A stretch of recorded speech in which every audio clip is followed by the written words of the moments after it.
This video we will see about voltage sag. We will see the definition for voltage sag, then what are the causes for voltage sag, what are the effects of the voltage sag and how to mitigate the voltage sag. So all these things you can learn from this video. You see this chart, you can see here sags, voltage sags are 56%. So it means that voltage sag is the most common power quality problem, but it is the least noticeable event also. But it can cause high damage to the sensitive equipment and also affect the business in industries. So what is voltage sag? If it is your home or an industry, you turn on a large motor. So when you turn on a large motor, you can observe the RMS voltage. There will be a sudden reduction in the RMS voltage. This voltage dip is called the voltage sag.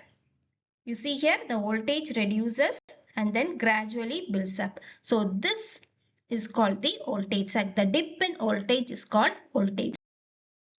So voltage sag is nothing but it is a short duration reduction in RMS voltage. As you can see from this waveform, so this is the normal sinusoidal waveform and here you can see for 5 cycles there is a reduction in the peak value. So this is called the voltage sag. This reduction in voltage is called the voltage sag and this duration will be always less than 1 minute.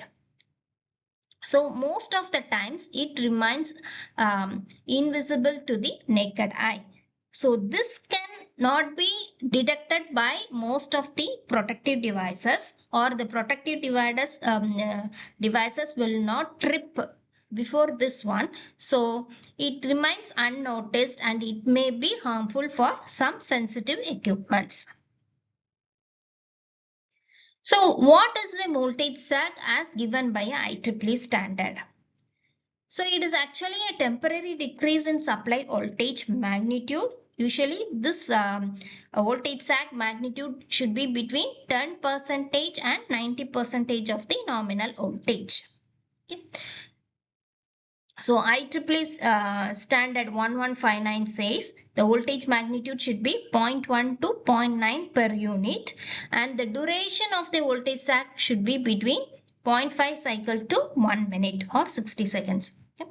So depending upon that only we call it as a voltage sag. If this voltage sag exists for a long period, we call that it comes under a category of under voltage. So voltage sag means it is a temporary thing and it is for only short duration. So we saw what is a voltage sag. In voltage sag, the voltage will be between 10% and 90% of the nominal voltage. But there is also another technical term called interruption. So what is the relation between sag and interruption?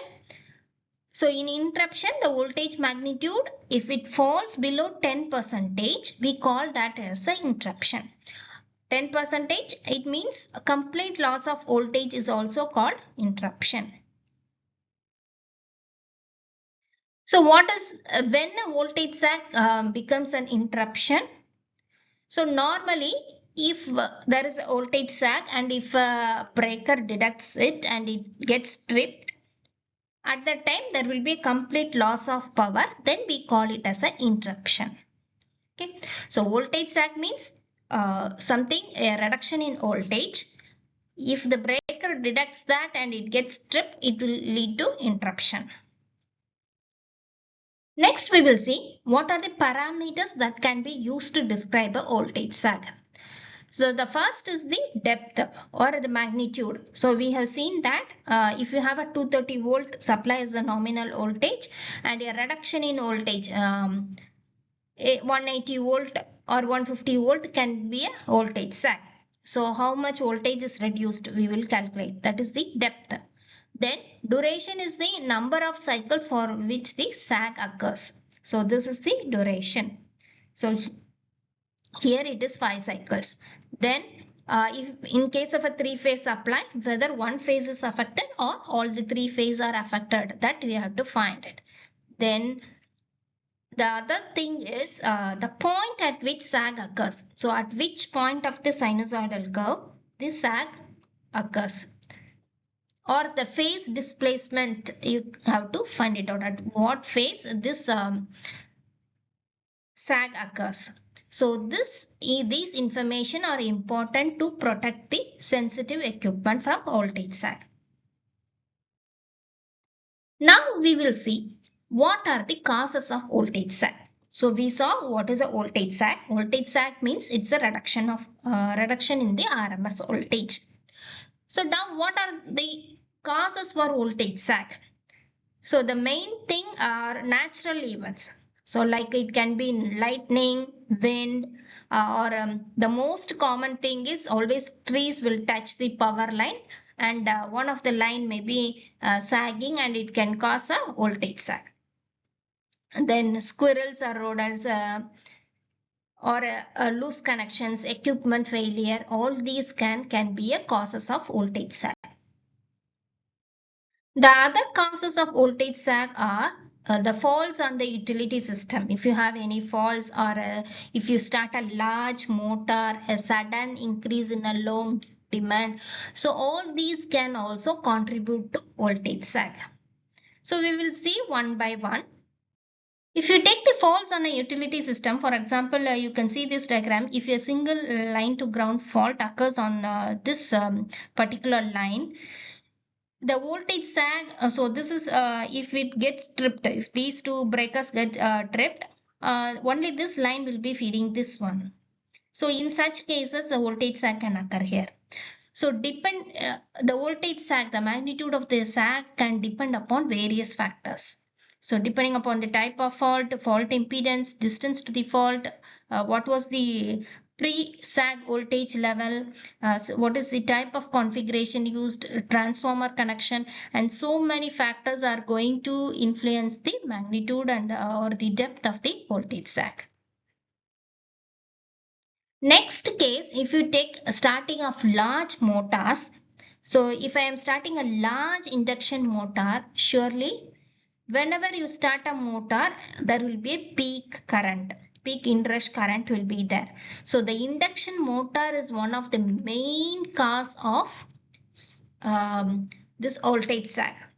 So what happens is when the current increases, there will be a dip in voltage, and due to this dip in voltage, sensitive equipments will get damaged. So normally we use some type of starter to start the machine, but the starter will reduce the voltage depth, that is the depth of the voltage sag, but it increases the duration because slowly we will increase the starter. So the duration of the sag will increase. Next we will see the effects of voltage sag. The main effect of voltage sag is the sensitive equipments get damaged. Next, unnecessary tripping of drives and relays. Then dimming of lights. And in industry, the production may get interrupted because a small voltage sag may lead to malfunction of an equipment which will stop the process in between. So in such cases, the whole process gets affected and it increases the downtime. And it also reduces the equipment lifespan. Now we will see what are the techniques can be adapted to mitigate the voltage sag. First, you can provide uninterruptible power supply, which is called a UPS. So UPS can be used to provide continuous power supply to the connected equipment even in case of a power failure. So we might be aware of UPS because in most computers we use UPS. Next we have dynamic voltage restorer. So this is also like a UPS, but it can be used at an industry level. Okay, so this if you see here, your supply voltage here, if it has a dip, voltage dip or a sag is there, the energy storage element in this DVR will supply the necessary thing so that finally you will get your required voltage. So this is the desired voltage for your sensitive load. So the function of the DVR is that it has to provide what is lacking here. So the remaining voltage will be provided by this DVR. So this DVR is mostly preferred in industries to protect the sensitive equipment. And you can have many techniques are there. The other one is the static war compensator. This will be mostly preferred when you want to supply the reactive power into the grid to maintain the voltage. So in such cases, static war compensator can be used. Next, we will see about monitoring techniques. So the power quality analyzers are the widely used one, which can be used to measure and record the voltage, current, frequency, harmonics, and you can also find what type of harmonics is there, whether it is even harmonics or odd harmonics, what will be the total harmonic distortion, and what type of, whether it is a voltage swell, sag, or it is a transient noise. Everything can be measured and recorded using these power quality analyzers. So they are often installed at critical loads or in substations. You can also use smart meter, which is used for measuring, telling you about the energy consumption. Now with PQ facility is available, so which can tell you about the sags and swells, everything. The other monitoring digital fault recorders are able to capture the high-speed transient events during a system fault. So they can play a crucial role for post-event analysis, and it is widely used in transmission and distribution network. So the points to remember here are voltage sags are one of the most common power quality issue, and they have a significant impact on the sensitive loads. So voltage sag means it is a decrease in the RMS voltage between 0.1 per unit and 0.9 per unit for a duration of 0.5 cycle to 60 seconds. 60 seconds is nothing but 1 minute. So 0.5 cycles to 1 minute. If you like the video, do subscribe to Read Electric Vehicle channel, and if you like it, share it with your friends. Thank you.